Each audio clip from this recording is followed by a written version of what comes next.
I mean, it only took us 15 months to do this. What is it? 13 months if you agree to work on the weekends, but still, it's great. It's amazing. Well, the meeting's at 10.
Good afternoon, everyone, and welcome to Lift Every Voice.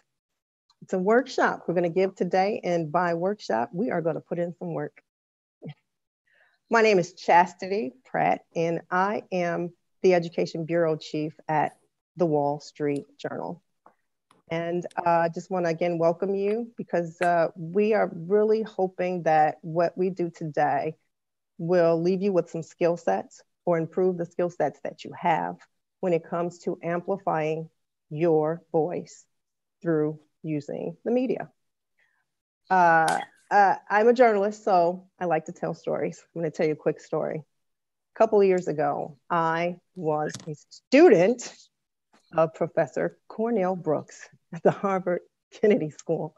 The class was creating social change in real time, and it was grueling work. It was real advocacy building work in real time with really smart people from all around the world. And it was the most impactful time of my one-year fellowship at Harvard as far as a classroom experience. And so I say that to say, you're very lucky. We're all very lucky to be here today with the Trotter Collaborative, sharing and listening and learning from each other. And that's what we hope you will get today. We'll share some tips and some do's and don'ts, but this is a workshop, so there's a varied range of skills that you're bringing. And if we're telling you something you already know, then ask questions, please. If you have experiences with the media, with pitching, with trying to amplify your voice through using the media, and you need to get some advice, ask a question. That's what we're here to do today. It's a workshop, so let's put in some work. Beautiful introduction. Thank you, Chastity. Hi, everyone. My name is Belen Sisa. I am the Arizona campaign manager for Democracy Initiative. Over the last year, I have been focused on changing our Senate rules. Many of you may have heard about the filibuster and how that impacted voting rights legislation just earlier this year. And I am in Arizona now. I am currently a DACA recipient. So for many of you who don't know, that is the Deferred Action for Childhood Arrivals. Executive action that was made by President Obama, and it helps young undocumented people who are brought here as young undocumented children to be able to have a work permit and to be deferred from deportation. So a temporary protection. And that's really where my work started. I started off as an activist, and later on, as I continue to learn about how policy and how those who are being elected was impacting my life, even though I couldn't vote myself. I really learned how to influence things without not only just voting, but also telling the stories of those who are in the front lines, and also getting involved in electoral politics and campaign work. I've also been a spokesperson for the Bernie Sanders campaign in 2016 and 2020. So I'm very excited to be here with all of you to share what I've learned along the way. I wish I would have had a workshop like this when I was younger, but I think we're good to get started. If we can start the slides now.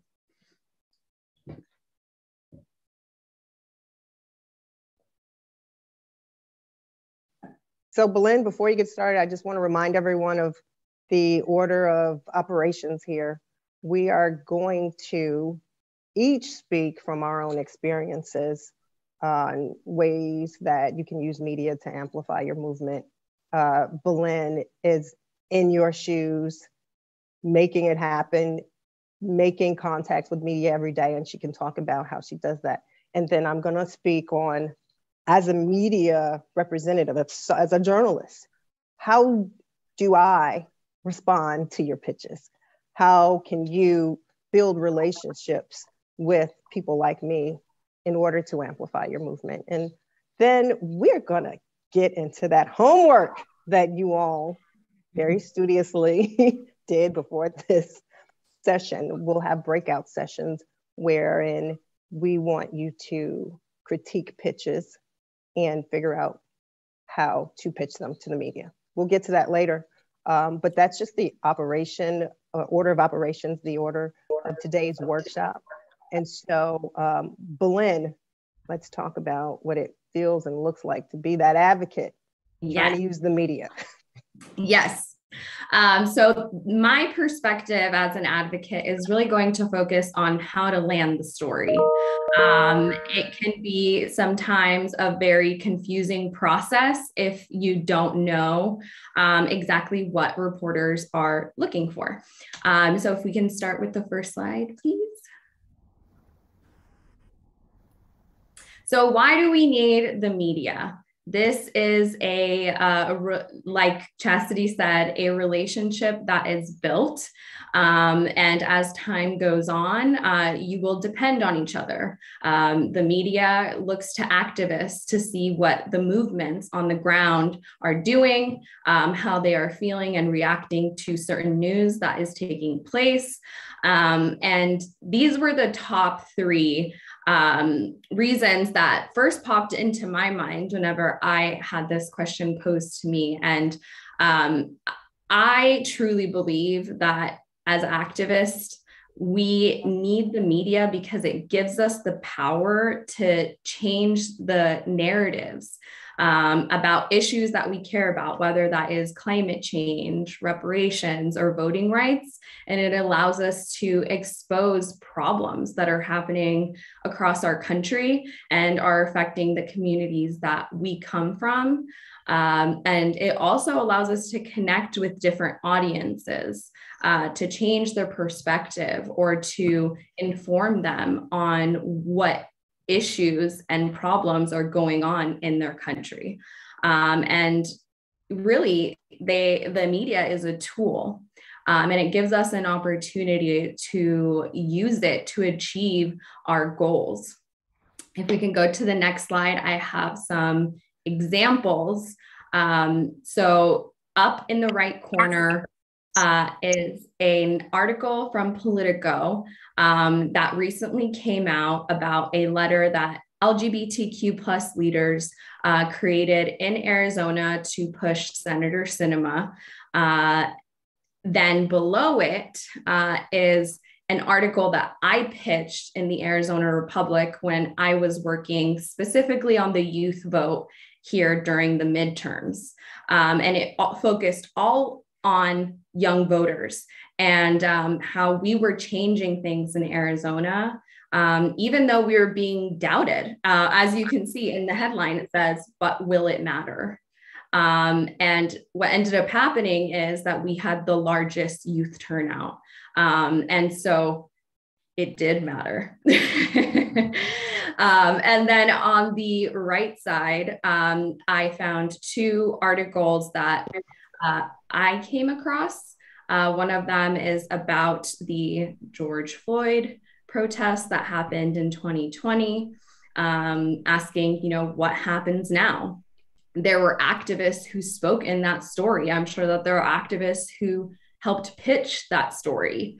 And below it is governments that are occupying land or criminalizing Indigenous peoples for occupying land in Vice, which surrounds the entire story around the movement that helped stop the Keystone XL pipeline.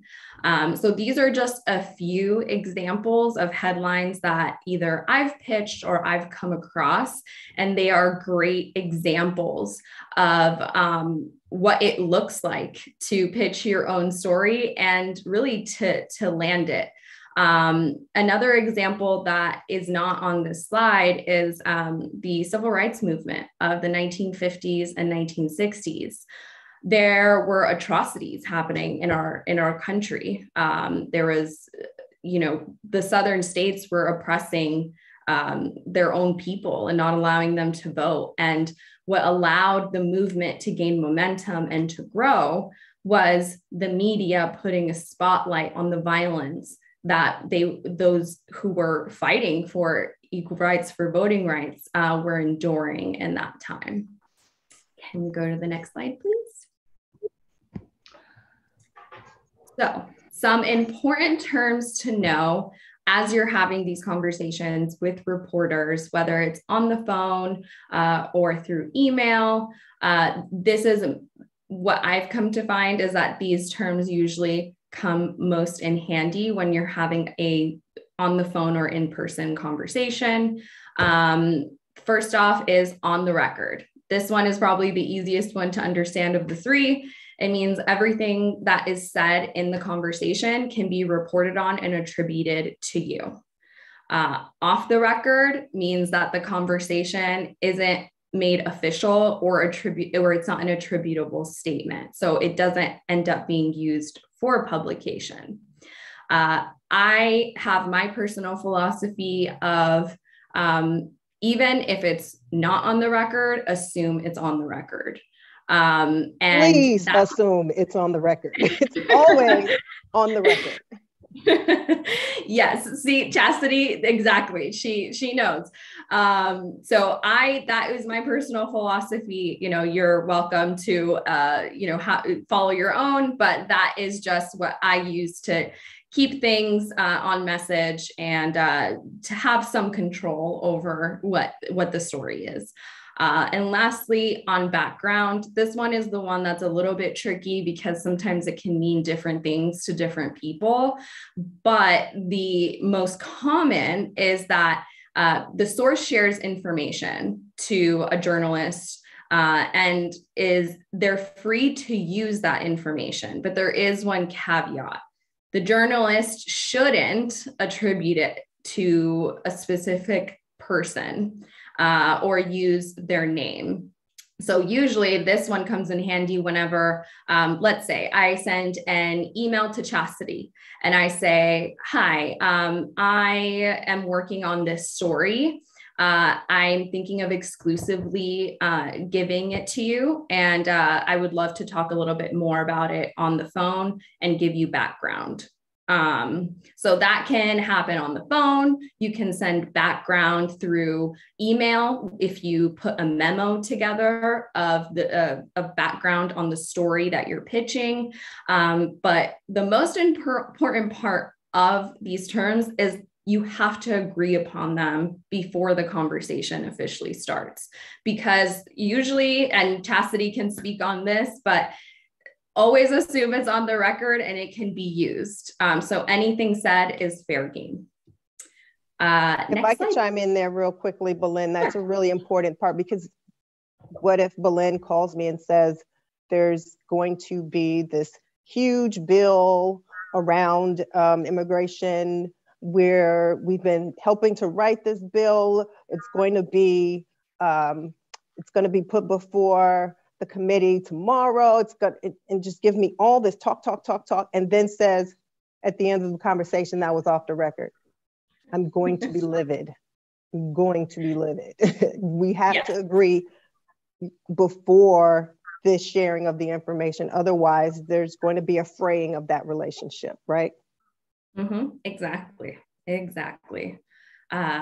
Okay, so what are you pitching? So you probably heard in the last slide how I used an example of me pitching an exclusive. So a lot of times, depending on who you're pitching, I feel like this is super helpful when it comes to local news. In my experience, is the first thing an editor is going to ask, let's say NBC 12 News in Arizona, is this exclusive? Do we have the right to say that we exclusively are breaking the news on this? And this can be very helpful.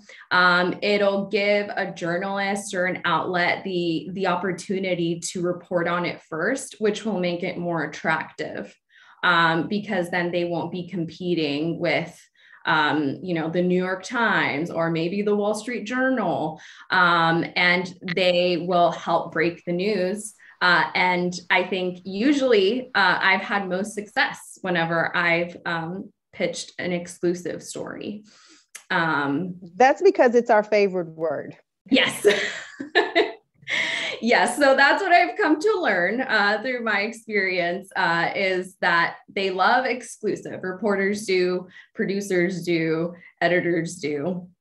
And so that can mean that, when you are pitching either on voting rights, reparations, or climate change, you can say, Mehdi Hassan, I want to pitch you this story exclusively.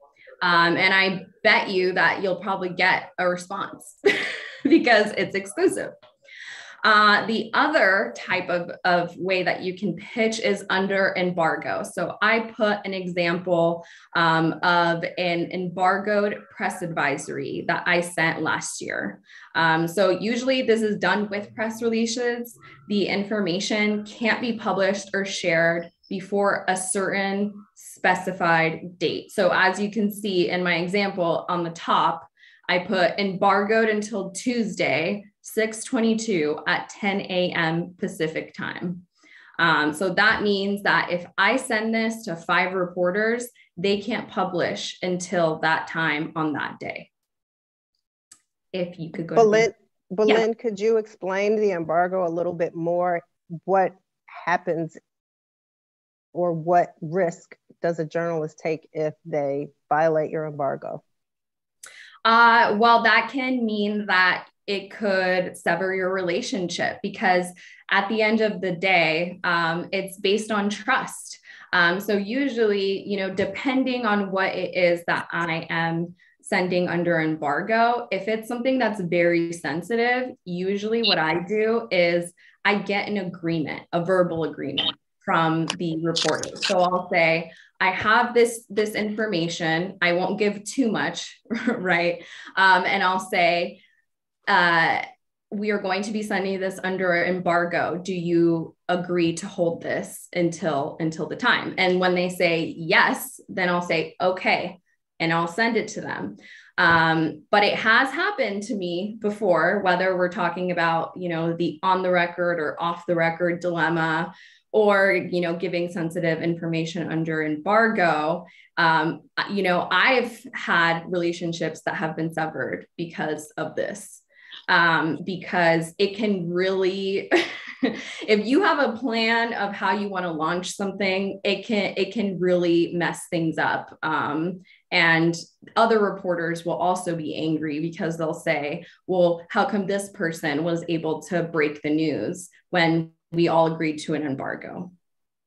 And Chastity, I don't know if you have anything to add to that, but that has been my experience. And that's the reason why it's very, very important to, it's almost like unspoken rules, I feel. And that's what I was getting at. A lot of the relationships between sources and journalists, it's all ethics. right? There's no written rules, there's no laws. This is, the ethical code that everyone agrees is going to basically, say how we get along, how we interact, how we get the news out. It's all unwritten ethical moral codes, if you will. Yes. Next slide, please. And then some other outreach. I feel like the most famous media person that I know is Olivia Pope. So that's the reason why I put her on there. She has the famous saying, "It's handled." And that she means it's handled whenever she is, talking to reporters, changing the narrative. Sometimes it's not always for good, but we're using it for good. So some other forms of outreach are targeted outreach. So reaching out to a targeted list of reporters to fit your story. So instead of, for example, the mass distribution, which would mean that you have a huge press list and you send your press release in mass to this list. Usually you want to do both. You want to do targeted outreach because you're more likely to land a story if you reach out to specific reporters than if you just hope that if you send a press release that they'll cover it, because at the end of the day, they receive hundreds, thousands in some cases, if you're like at the New York Times or the Wall Street Journal. And it's hard. It's hard to keep track of everything that they are sent. And if you can do them a favor by saying, this is really important, and I think that you should cover it.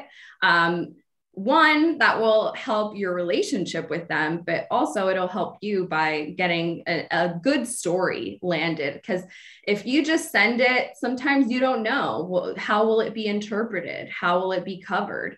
That background in conversation is very, very important. So next slide. So here are some tips that I have. Some tips to start off with is have an outline of your pitch when you're on the phone. It'll be very, very helpful. Sometimes when you get lost in conversation, it goes off message or you forget something. That's very important to connecting the dots for that reporter. Whenever you're pitching the story, always make sure to offer people that the reporter can talk to. Usually that's a spokesperson that you've picked or someone who is in the front lines and can speak on the experience firsthand. And always remember to stay concise and on message. And repetition is okay. I can't explain to you how many times I've been on the phone and I've literally been saying the same thing to every single reporter.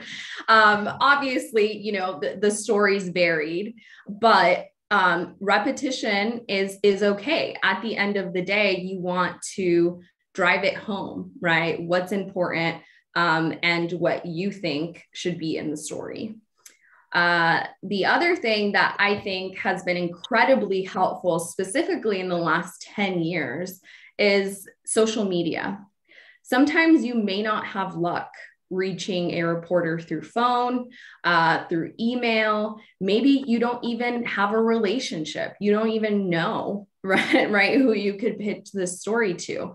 And to help level out the playing field, a lot of times, some of the biggest movements, like Black Lives Matter, like the voting rights movement that just took place, last year, a lot of it was done through social media. We caught the attention of reporters because we did our own reporting.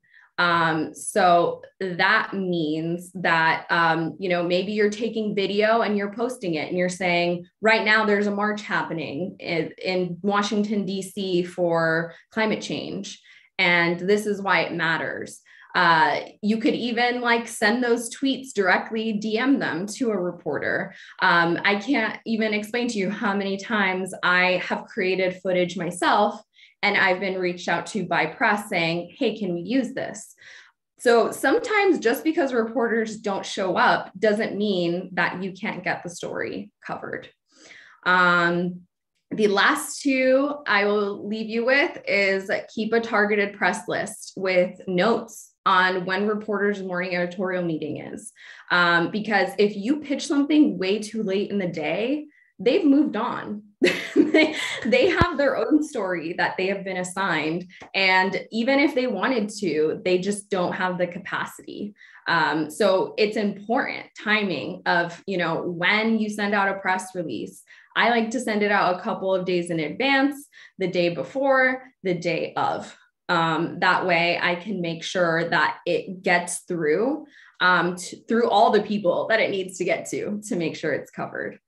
And then lastly, create a Twitter list of reporters who cover your issue. I have a voting rights list. I have an Arizona list, and that is how I can keep track of what reporters are reporting on. Because, if it catches my eye that, you just wrote a voting rights story about, how Kirsten Sinema, our senator here in Arizona, is the deciding vote. I want to make sure that, that reporter gets our perspective too. And that we are, moving the narrative to what is happening here in Arizona by the constituents. I know, Chastity, you're going to have your own tips, but if there are any that I missed, please let me know. Next slide, please.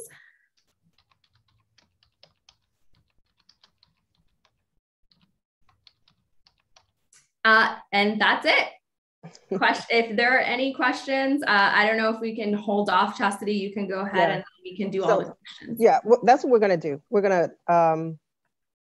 to go through my slides and then we'll have questions. So, Belen, I'm a reporter, so I couldn't resist asking you questions during yours. So please chime in while I go through my slides if I'm missing some things, or just to clarify from your point of view how these things work. So great, we got Belen giving you the tips from the advocate side. And so what I'm gonna do is go through some tips for pitching stories from the media side of it, how we see things and what works for a journalist like myself. So, next slide. Okay, simply put, before you make contact with a reporter, whether it's TV, radio, digital, you have to know what you want from them and know whether or not your pitch is a relevant story. Relevant story. You have to know.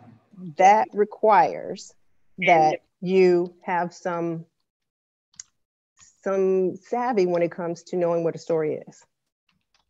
And by that, I mean, if you are a reparations group and you received a grant for your reparations work, is that a relevant story for the Wall Street Journal?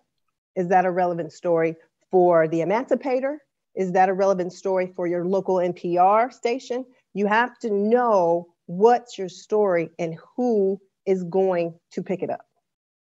Because if you received a grant for your reparations work, the Wall Street Journal might not care unless it's $1 billion from Elon Musk. So you have to know what your story is and where the path of least resistance and most acceptance is going to be for your story. That's what I mean by make sure your pitch is placed in the right package, at the right place, at the right time. And by the right package, some reporters don't want 10,000 emails.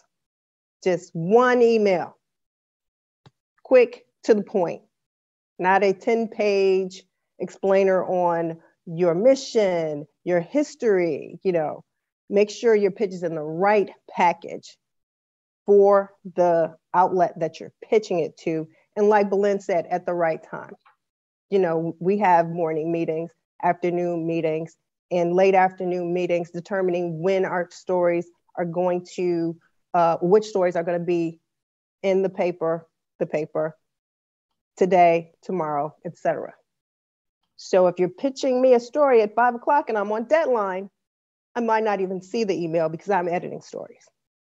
Make sure your pitch is placed in the right package, at the right place, at the right time. And when in doubt, 5 W's and an H. Send me something short. Who, what, where, when, why, and how.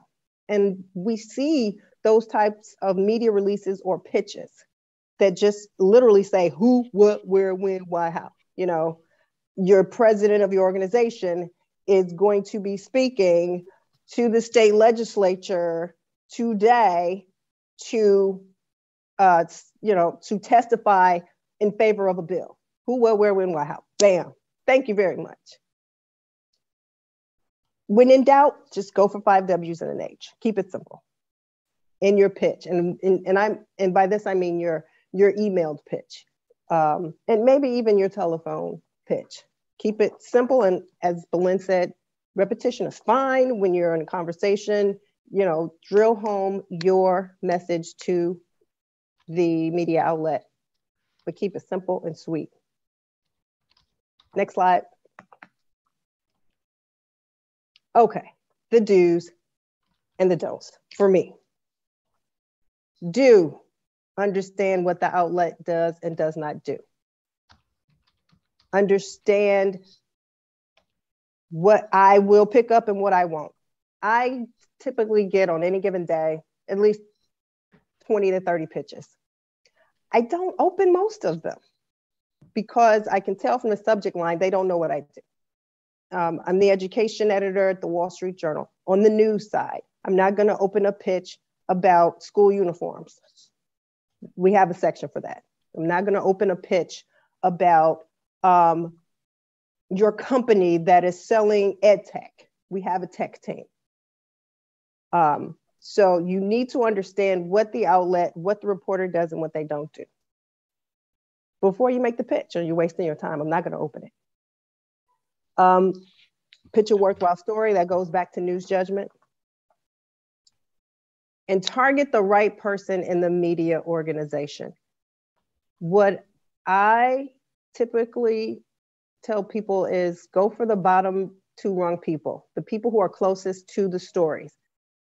I've seen people pitch me and Matt Murray. Matt Murray is the editor-in-chief of the Wall Street Journal. He is not going to look at your pitch about a rally, but you identify the reporter or the producer at a station who covers that topic, and then their editor or their executive producer, the person over them.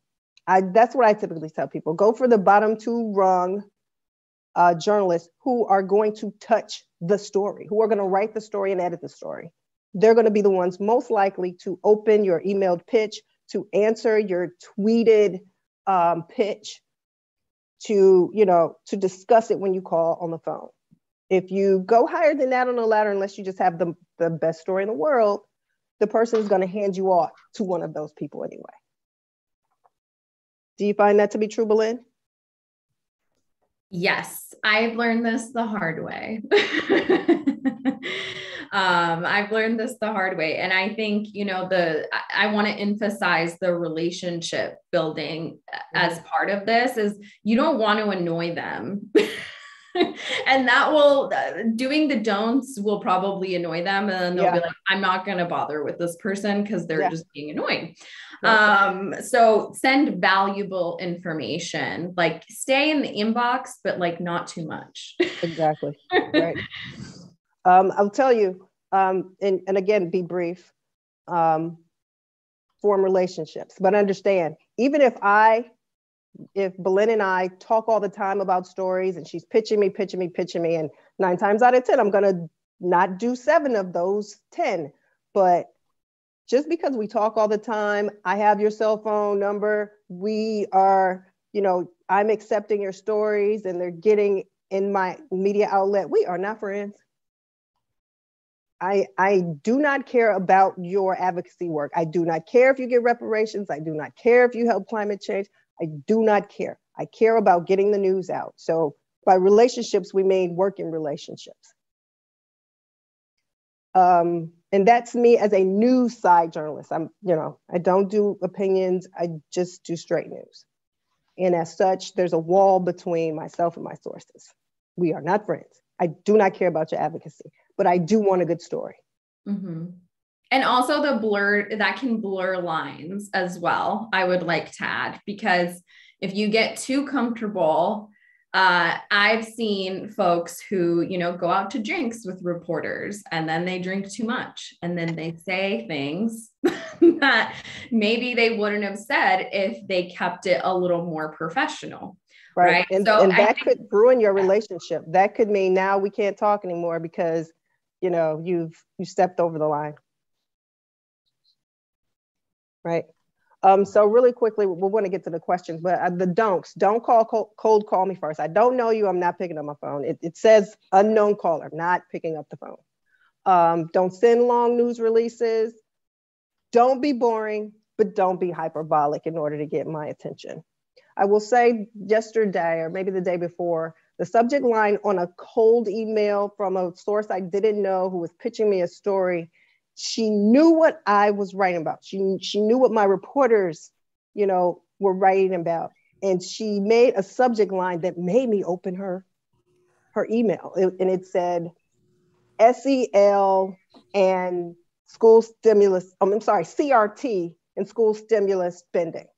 That's all we've been writing about, critical race theory in schools and the spending of the money during the pandemic. And that showed me that she had done her homework. She knows what my team writes about, and she had a story for me. Bam, I opened it. I don't open 90% of them, but that headline, that subject line will get you in the door if you know how to pitch a story and you know what that journalist is interested in. Don't forget to personalize. There are some people who are really crafty with this. They're like, Chastity, I see that your reporters have been writing about this, and this is a great story to add to your, that the Wall Street Journal would be interested in. And I'm like, well, you're right, or you're wrong. But, they personalize it, and that makes me feel like it's not part of some just like machine spitting out random pitches to every single news outlet in town. Don't forget to leave out your credibility. I think that when I get cold emails from sources I don't know, and they're representing organizations I've never heard of, sometimes they put in an about graph. Our president can comment on critical race theory in schools, and she's also appeared in the New York Times and Associated Press. And I'm like, oh, wait, I should know this person because everybody else does. So don't forget to leave out your credibility, especially if you don't know or have a relationship with that journalist.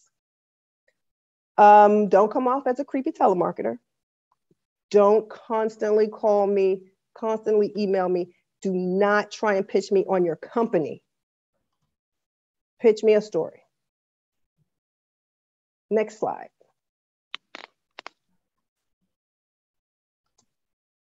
So just to put it in sort of like a timeline. Yes, pitch. Start with the pitch. Short, focused story idea.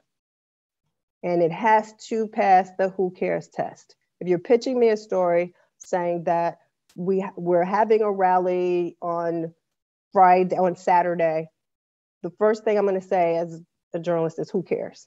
You have to ask yourself that while you're crafting the pitch. Does this pass the who cares test? Research and find out the right contacts on the media list so that you don't waste your time, so that you're not pitching to people who won't pick up the story.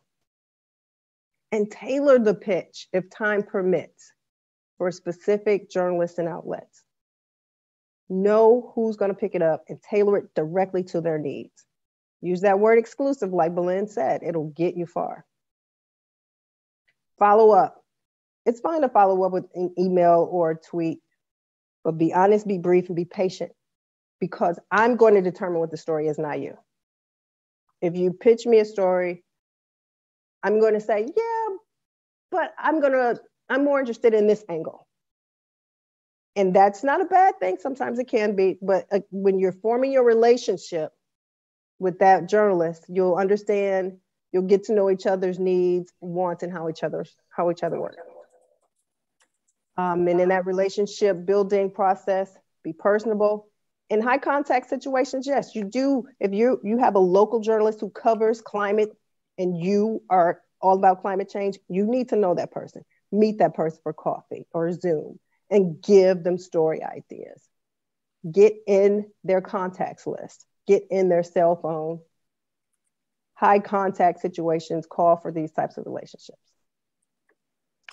And I think that's the last slide.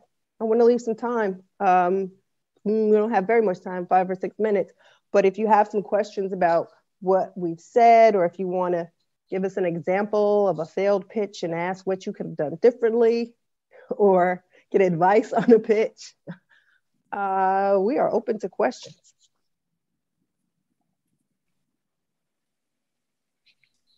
And the class said, I think it's fine to unmute yourself if you have a question.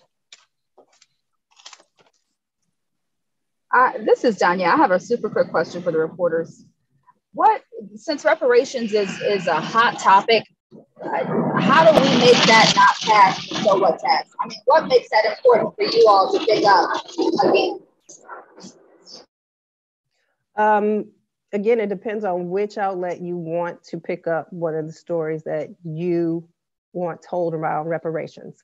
A couple weeks ago, the Wall Street Journal, where I work, my team, we did a story, a front page story about reparations. It's not something people would expect from, a finance news outlet like the Wall Street Journal, but we have an education team, and my education reporters, Lee Hawkins and Doug Belkin, did a story about reparations. And that story was about Georgetown and how Georgetown had pledged to raise $1 billion for reparations. Wall Street Journal, we're all about money. And we really got into the history of the Jesuits and their links with slavery and this newfound pledge for reparations and all of the problems it was causing within the Jesuits, within the university, and within the community of descendants who were going to be the recipients, maybe, of that fund, those reparations. So the easy answer is, tell me a story about people. Because through people, we will tell the larger story. Whether that's reparations, climate change, voting rights, people get you into the issue. If you come to me and say, Georgetown is going to raise $1 billion, I'm like, okay, that's interesting. But we told the story through people. Does that answer your question? Gotcha. I would also add to that is just find a new angle too, because sometimes things can be really repetitive of how they are covered. And if you can give the journalist something new, maybe, reparations, we've been talking about that for a couple hundred years. And it can be tough to give a new perspective, but I'm sure there is, no matter what issue, whether you make it like more local, or you make it the big picture. I think it's about, a new take on that issue. So there are some questions in the chat. We'll take a couple, then we're gonna move into the breakout rooms. But here's a question. Do you see the questions, Belen? Yes, I see. In what ways are you seeking grassroots and or local boutique media sources to break the monotony of mainstream and often biased media sources? I like all sources. Some of my best sources have been, as an education journalist, some of my best sources have been children, because they don't have a motive to lie about their educational circumstances of their school district. So there's, to what degree are we seeking different grassroots sources?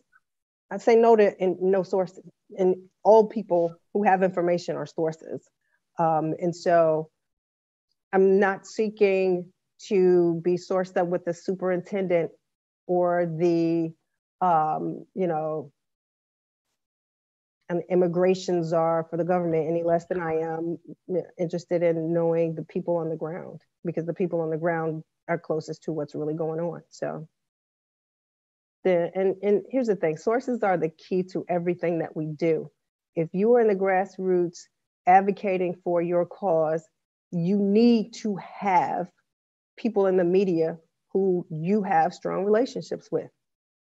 I mean, you can, of course, you know, it's the internet, the age of the internet. You can build your following in many other different ways, but, you know, we wouldn't be here if not for the fact that, you know, mainstream media, big media can get your word out fast through lots of channels. We have podcasts, we have TV shows, we have radio, and in a lot of outlets all under one umbrella. It looks like there's another question from the live stream. Media has dominated our world. It has been our daily activity.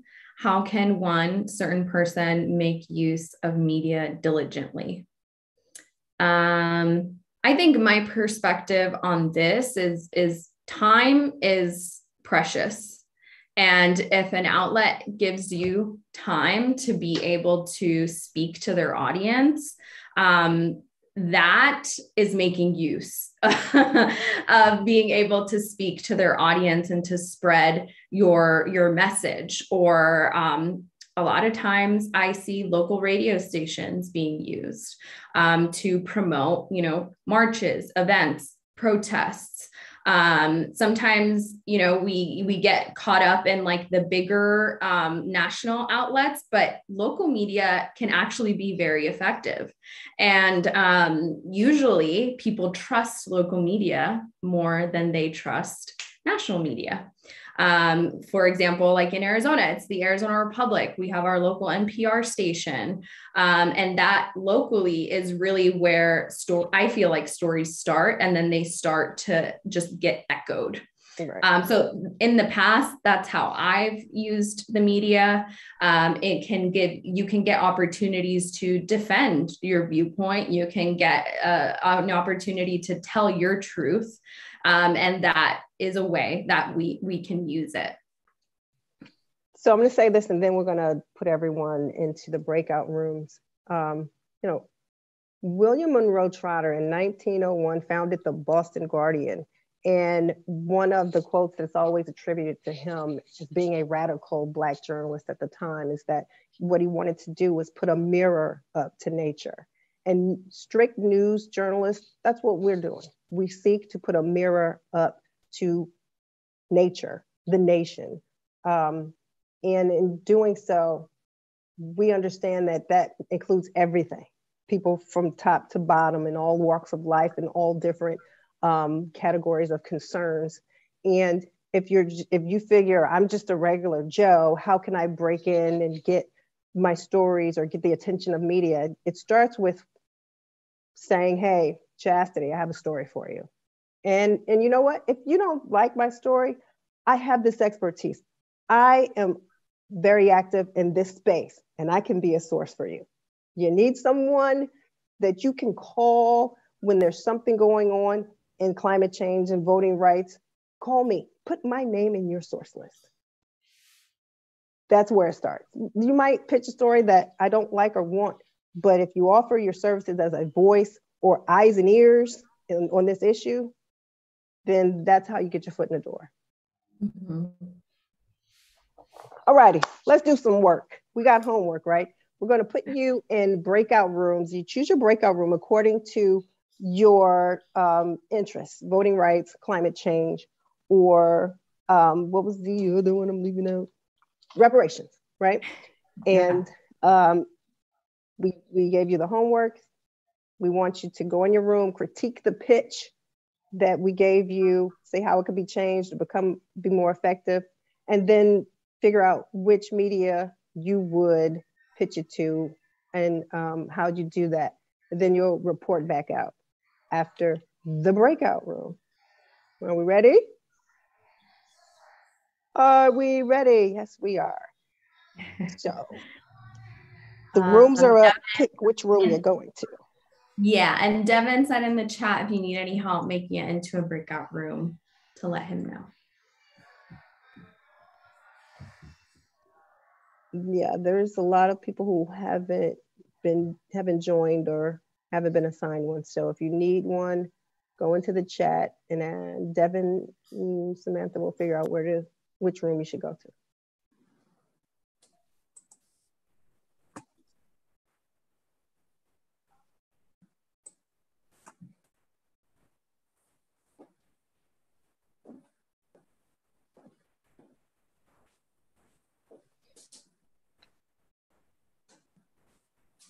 Samantha or Devin, could we also put on the screen to remind people who might not have access readily available, the links to the homework?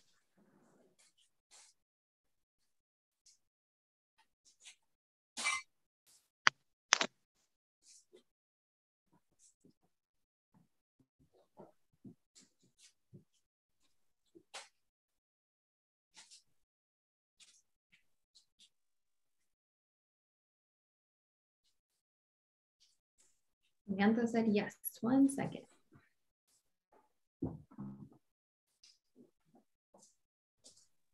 Oh, it looks like we have new people joining us too. Welcome.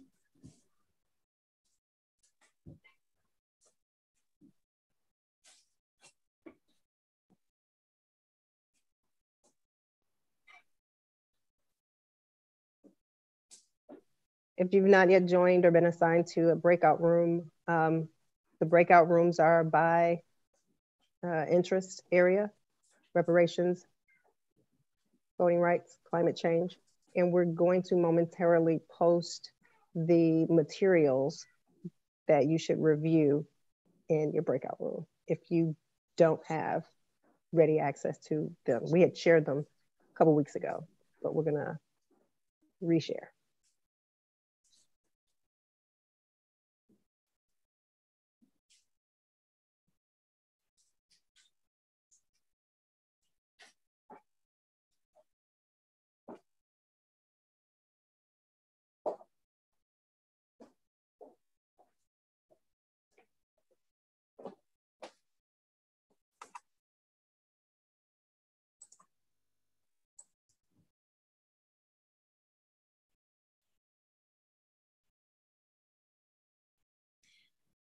I also want to add, whatever issue speaks to you, you can jump into that room. We don't have to assign you to go in there. So I know that I see in the chat reparations or voting rights.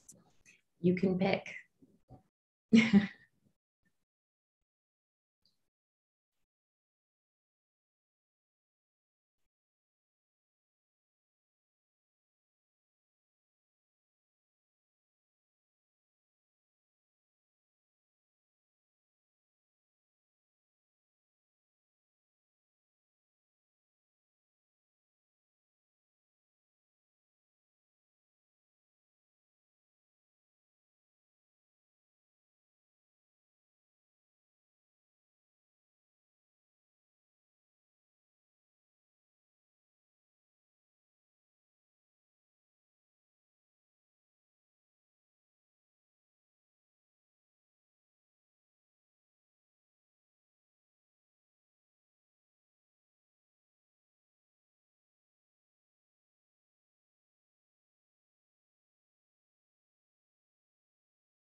I think there's another question.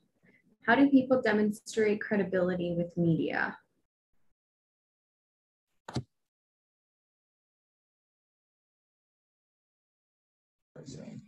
Hi, I'm going to join as the person who's running the Zoom to ask perhaps if people are having trouble joining.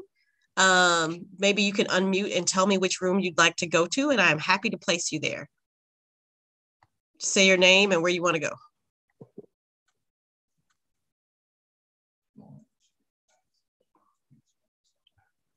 All right, I see some movement happening to reparations.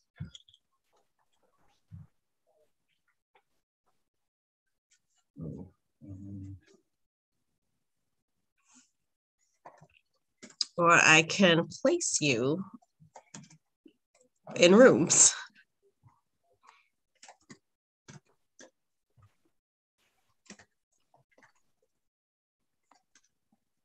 I'm going to put some of the homework materials in the chat too. Okay, and did people see that we placed the link in the chat? Oh, okay, that's even better. I didn't see that.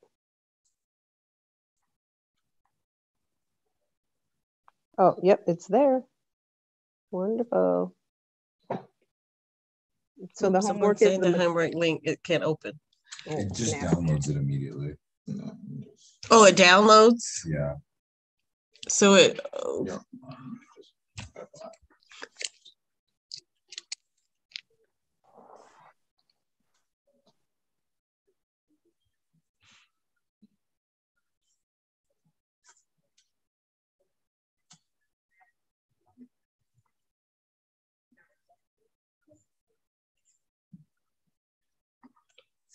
all right, let me troubleshoot.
I put the discussion materials in the chat. I'm gonna go in and join the reparations room. Seems like there are people in there.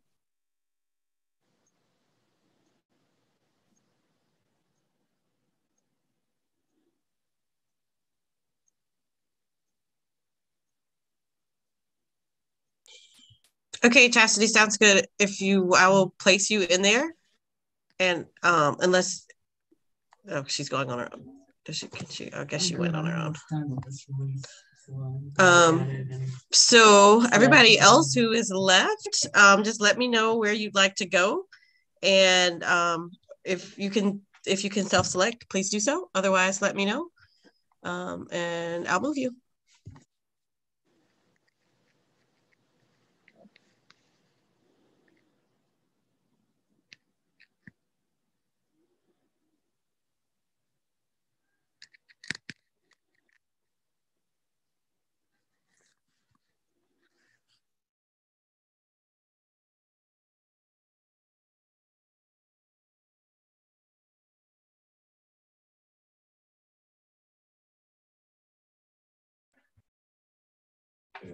All right, so for the purposes of having an equal distribution, we are going to assign people who are unassigned.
How was the walk yesterday? You guys left when it was dark?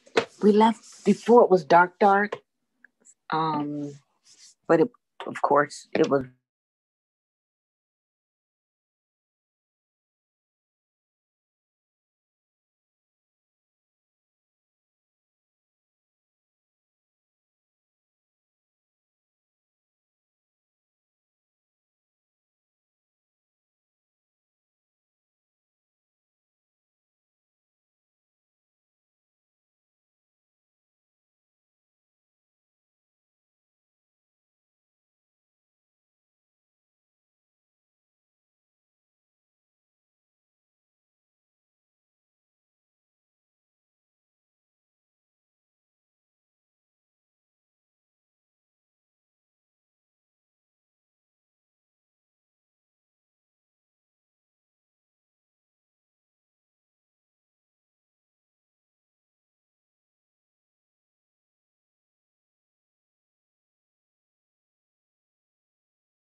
Alrighty, we're back. Hello, hello. Is everyone back?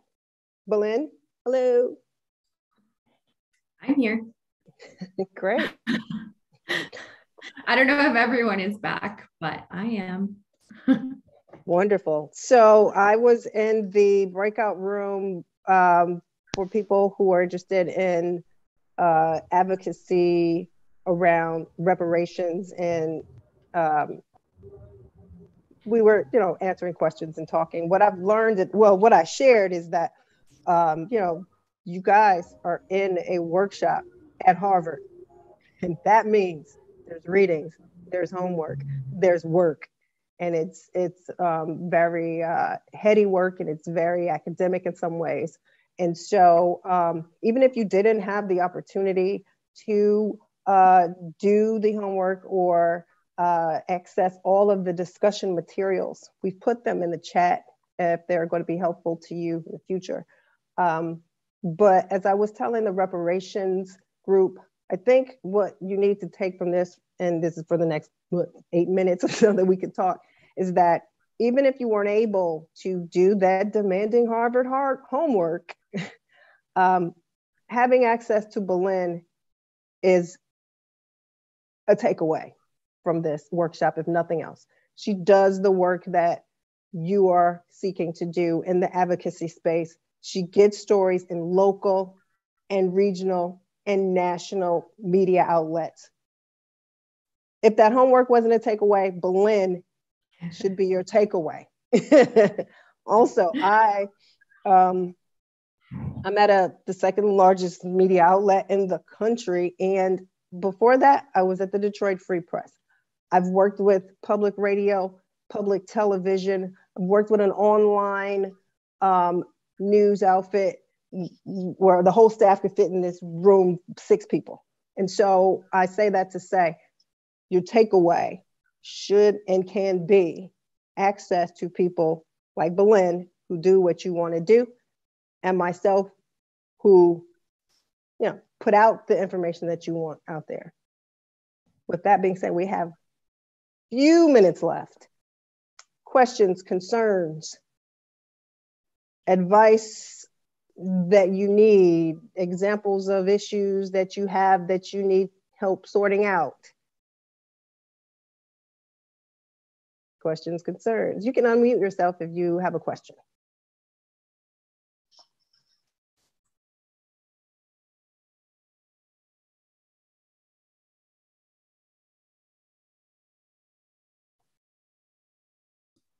We got some comments in the chat. Excellent and helpful. Thank you. I have another question. I feel bad. I'm remaining quiet because I'm thinking, okay, if I don't say anything, somebody else will. So here's my question to the reporters. One final question is this. When pitching a story, does it always need to be a presser? I mean, do I have to send a press release, or can I send information to you in some other method? Format? Yes. Usually we see the press releases and the news releases, I should say, are the media advisories around a very formal, specific event, or, you know, maybe organizations are pitching their leader as someone who can speak on a certain topic. You do not have to have a formal written release or anything to talk to report with people. You know, I have a story for you. I'm going to give it to you and you only. As long as you know what the story is, you can boil it down to a headline or a paragraph. You can send it in an email. A lot of good pitches we get are from people who are writing letters to the editor or complaints about stories and emails. Chester, your reporter got it all wrong yesterday in that masking story. Oh, really? We got it wrong? Well, what's right? And the person tells me the real story. That's a pitch. It doesn't have to be formal. Thank you.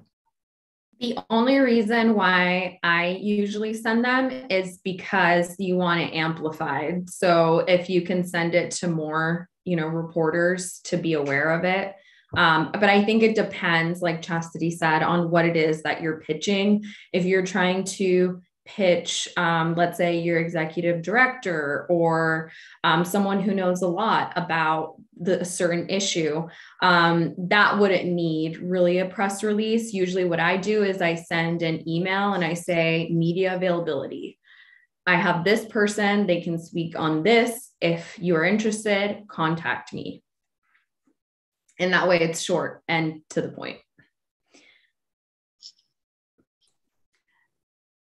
And do you think that it needs to be fact and statistics based, or should it be a personal story? Personal stories work, especially when they are an example of a larger issue, right? You know, we're writing about climate change and in Detroit and on the Southwest side, there's a lot of pollution because of the mobile gas refinery. We want the story about the little old lady who lives within smelling distance, because she is going to amplify the pollution that's happening. She's going to tell the story herself. So yes, the personal story. Tell it to the right person in the right package at the right time.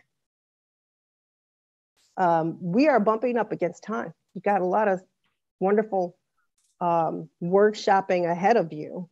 I want to thank you. And again, I'm a reporter. I want sources. I want all of you in my source list. So chastity.pratt@wsj.com. Email me. If you really, I mean, come on, if you really want to amplify your advocacy, here I am, chastity.pratt@wsj.com. Wow. Beeland, you have parting words? And then I'll want to lift I just want to say thank you. I just want to say thank you to everyone. I hope that the information that we gave was helpful and that now you have some new skills to go back to your communities and to continue the work. Like I said, we need the media to build momentum, to inform, and to also give a new perspective to audiences that maybe we don't have access to as activists until we find someone like Chastity. So I appreciate all of you. Thank you. Thank you so much. Well, let me just say, as a person who works with everyone else at the Trotter Collaborative and teaches at the Kennedy School, and had the opportunity to have Chastity in my classes and to meet you, Beelan, how much we appreciate you lending your expertise to the people who participated in the exercises and the many more people who watch on YouTube and Facebook and Twitter who have your work and slides available to them. And I can tell you, having taught advocacy here, but also in law schools and universities around the country, that maybe the top 1 or 2 concerns that people have, 1, how to pay for the advocacy that they're engaged in, 2, how to communicate. So the information that you provided today is critical. And Chastity, I know that you know that before Flint became a national and international story, it was a long-suffering, long-standing local story.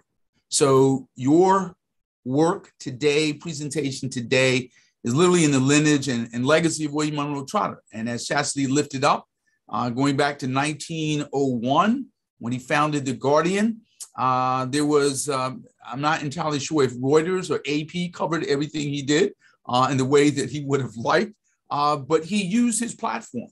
So we are really, really appreciative of you being willing to lend your time and experience and expertise. And so with that, thank you.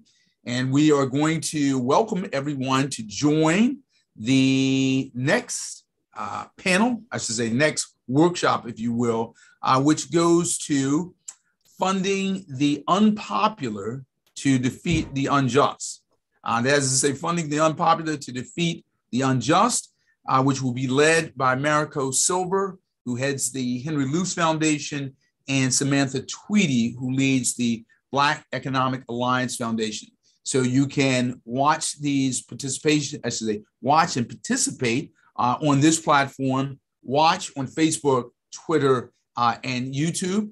And we encourage you to participate because I can simply say paying for the advocacy for social justice is incredibly important. As somebody who had to raise roughly $2.5 million a month at the NAACP, this is not a minor concern.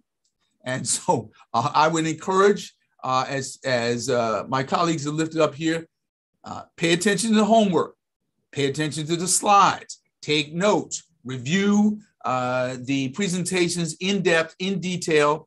And I would argue on more than one occasion, because this is really, really helpful information. And my students at the Kennedy School need this no less than anyone else, because in most instances, they cannot pay for the advocacy they want to engage in, nor are they privileged to have sources around the country, particularly on major platforms. So we really, really appreciate our team. Oh, and must not forget Amy Sincero. So we're a team of 5 trying to speak to 11,000. I see we have one of the presentations perhaps bleeding in. Thank you. All right. So also we'll lift up, in addition to that presentation, we have one on legislative activism here at the Kennedy School, which is being led by Danielle Honore, who is a former student and now a juvenile justice fellow with the Committee on Education and Labor in the House of Representatives, and Kinsey Bach, who is a lecturer at the Harvard Law School and who's also a member of the Boston City Council. So the in-person session will be here at the Kennedy School. That's the one on legislative activism, and the one online that is, say, remote and live stream, funding the unpopular to defeat the unjust. So we ask that you tune in, take a break, come back at 2:30 promptly. Okay, thank you. Thank you.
Hey, Samantha Mariko.